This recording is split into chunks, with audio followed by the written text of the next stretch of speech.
why do you want to sing in English? Munofarira chirungu wani? I think it's the inspiration. Ano matona matondipindura nechirungu.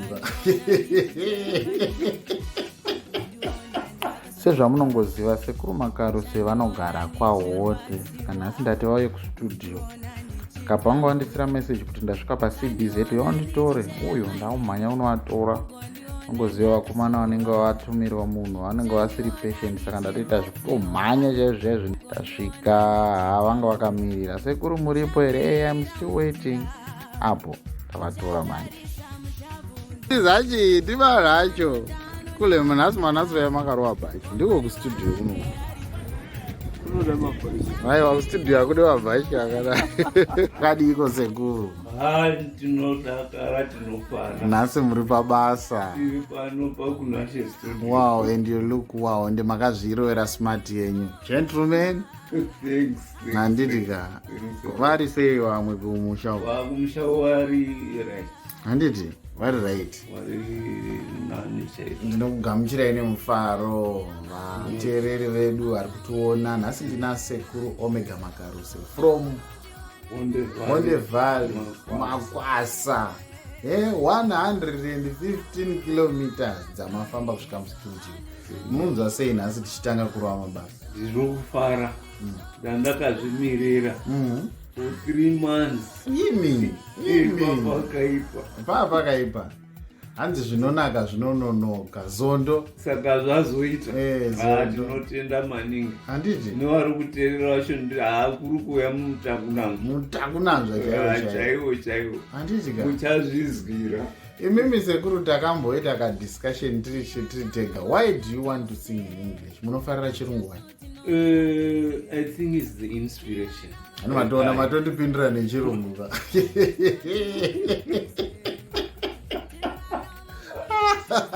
Okay, continue. Yeah, ndizvo ndozvandiri kupuhwa pamwe. Alright.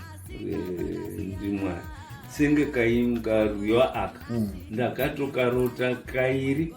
Ekutanga ndakarota makore emumasure ndiri kaimba mubva ndazopatika ndasingosara nechuni ndanda kungoita ham dzechuni but not the words. Kuda kuti nditi mawords I try to grope for them vandashaya vandadini vandatoikanda vandandosiyana nazvo.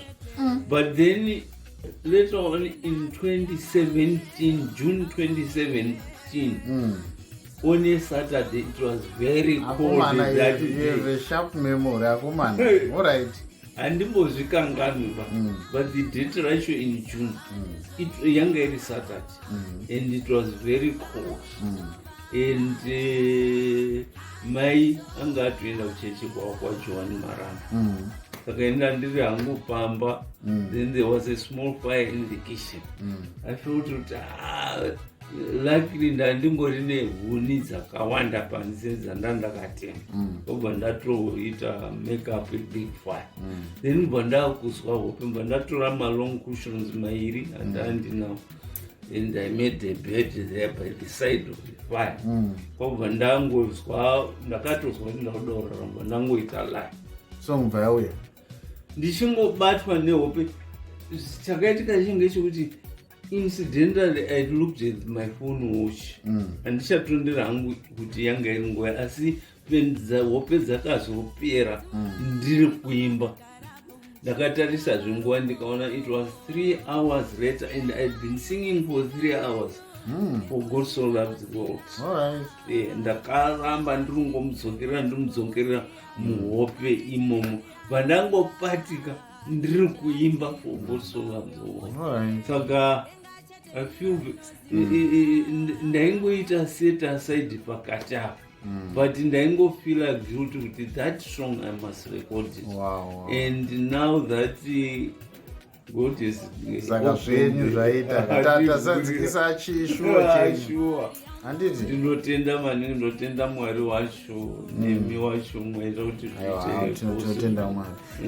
Munozozvikurira here zvatatanga kuita? Ndogara ndichibvunza munzee takuti uyatite mashow. Like you called me, did it take time? Takobva ndauya iniseti. Mangobva mauya. But saka tikutarisira zvimwe here Sekuru. Masongs yes I've got. How many do you have? Kungoti handicharecall ese. I've tried kuti ndiite recall, but for the time being I think 5 anongonosvika. Okay. Alright. Alright. Nice one Sekuru. Ndandonyanya kuda ngekuti vanhu vasangotarise basi nekuplaya wasikaisiwo zvemalikes. Alright. Mode malikes. Ino malikes haana mari zvezvi. Nemanyizviya anozi masubscribers. Alright. Ndirichemera masubscriber. Murichemera masubscriber. Matonayo here YouTube channel. Makati tichakura saka murichemera zviro zvisati. Alright, tichagadzira YouTube channel. Muti muwana masubscribers andizvo. Ndizvo zvino. Alright, tinotenda maitire zvakanaka Sekuru. Mufambe zvakanaka kudzokera kwa Honde. Handiti ka. Kutenda.